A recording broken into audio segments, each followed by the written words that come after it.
আসসালামু আলাইকুম, স্বাগতম চট্টগ্রামের মধ্যে। আজকে আছি আমরা চট্টগ্রামের ফিশারিঘাট। ফিশারিঘাট হচ্ছে চট্টগ্রাম তথা বাংলাদেশের অন্যতম বৃহৎ মৎস্য বাণিজ্য কেন্দ্র। এখানে কর্ণফুলী নদী থেকে সকালবেলায় ট্রলার করে মাছ আসে এবং সেই মাছগুলো দেশের বিভিন্ন পাইকাররা এবং চট্টগ্রামের মাছ পাইকাররা নিয়ে খুচরা বাজারগুলোতে বিক্রয় করে থাকে। তো চলুন শুনে নেওয়া যাক আজকে ফিশারিঘাটের গল্প।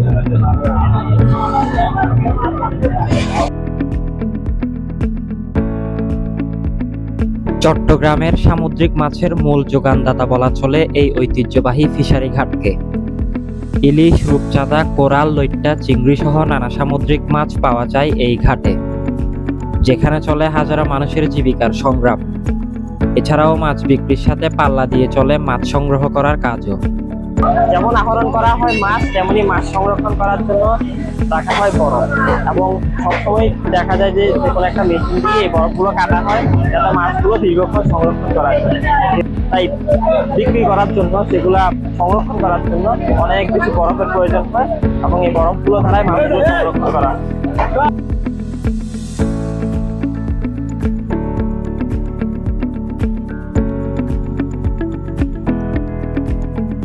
গভীর সমুদ্র থেকে বঙ্গোপসাগর জয় করে আসা জেলেদের হাজারো ট্রলারের শেষ গন্তব্য এই ঘাট, যেখানে চট্টগ্রাম সহ দেশের বিভিন্ন জায়গা থেকে আসা ব্যবসায়ীরা পাইকারি দামে মাছ ক্রয় করে থাকেন। বলতে পারেন যে জাহাজটা কতদিন পর আসছে এখানে? 5 দিন পর। আর আনুমানিক কত টাকার মাছ নিয়ে আসা হয়েছে এখানে? 10 লাখ। আনুমানিক 10 লাখ টাকার মাছ নিয়ে আসা হয়েছে। এখানে কি সকলের খরচ সহ কত যাইতে পারে এমনিতে পুরো বোটের এই 5-6 দিনের খরচ? 4-5 টাকা।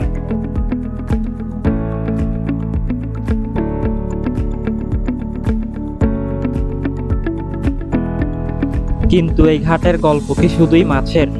না, এটি জেলের ঘাম আর স্বপ্নেরও গল্প।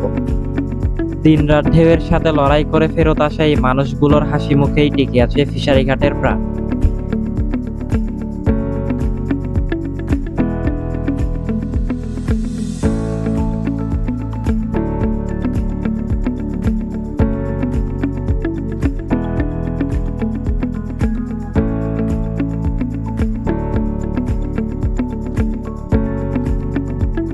আজকের গল্পটা এখানেই শেষ। আমরা দেখেছেন যে ফিশারি ঘাটের যে কর্মব্যস্ততা, এটা কি ধরনের ব্যস্ততা এবং কত মানুষ এটার সাথে জড়িত। তো দেখা হচ্ছে নতুন কোনো ভিডিওতে। ততক্ষণ পর্যন্ত ভালো থাকবেন। আল্লাহ হাফেজ। চট্টগ্রাম গল্পের সাথেই থাকুন। আসসালামু আলাইকুম।